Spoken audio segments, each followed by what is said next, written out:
બધા કહે છે કે જ્યારે આપણો સમય સારો ચાલતો હોય ને ત્યારે આપણું કંઈ જ નુકસાન ના થાય, અને સારા સમયમાં કદાચ ખોટું પગલું પણ લઈ લેવાય ને તો પણ એનું પરિણામ સારું જ આવે. હા હા રોહિત, માં દશામાં તમારું બોલેલું બધું જ પૂરું કરશે. અરે શ્રેયા, મારી મહેનતનો જસ તું માતાજીને આપે છે. જિંદગીની ખુશી માણસ જાત મહેનત કરીને મેળવે છે, કોઈ દેવી દેવતાની કૃપાથી નહીં. હું મારા મિત્રો સાથે કેવો રમતો. જમના કાકી, હું ને રોહિત ચરાડા જઈએ છે તો તમે ઘરે ના જતા અહીંયા જ રોકાઈ જજો. ભલે બેન, અહીંયા જ રહીશું, પણ તમે સાચવીને જજો. હા હા, જય દશામાં.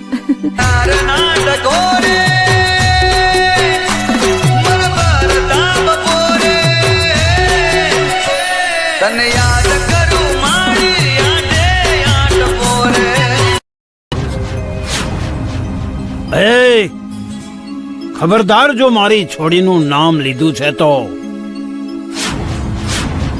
રાય રાય જેટલા ટુકડા કરી નાખીશ. પ્રવીણ,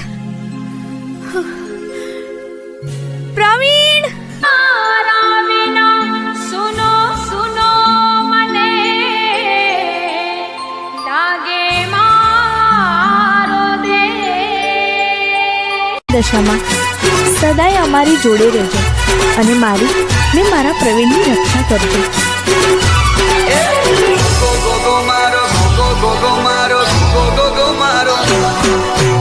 એ પનોતી મારી જોડે આવે ને તો પગની પાણીએ દબાવી દઉં. જગતમાં એવી કોઈ શક્તિ નથી જે રસ્તે રજડતા કે માણસને ભિખારી બનાવી દે. જાઓ ભિખારીઓ જાઓ. તમે જે પનોતીની વાત કરો છો એવી કોઈ પનોતી હોય તો આ રોહિત ઠાકોરને બરબાદ કરીને બતાવે.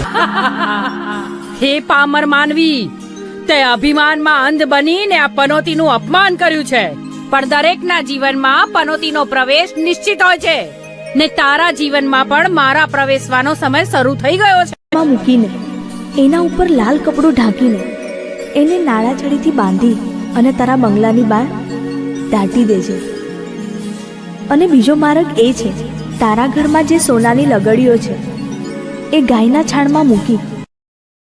જુઓ, તમે કોઈ સારા કામ માટે જતા હો ને તો તમે માં દશામાનો પ્રસાદ અને આરતી લઈને જાઓ. માં દશામાં તમારું કામ પાર પાડશે. એટલે હું કઈ સમજો નહીં.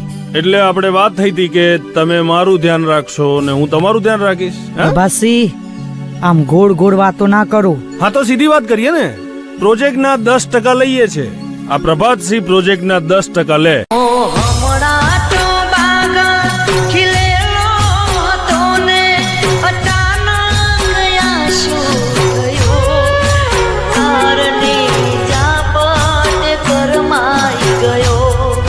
જમના કાકી, જુઓ ને આ બધું શું થઈ ગયું. જમના કાકી, શું થઈ ગયું?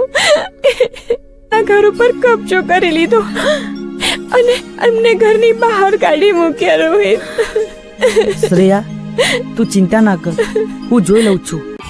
કરે રખવાળા દશામાવડે હાથ મૂક્યો છે માએ માથે. તો તું મને ભૂલી તો નથી ગયો ને? તું રોજ મને યાદ તો કરે છે ને? હાસ તો તારો જન્મદિવસ એમ થોડો યાદ રહે. તારા વગર એક એક દિવસ એક એક જુગ જેવો લાગે છે. મને પણ અહીંયા એવું જ થાય.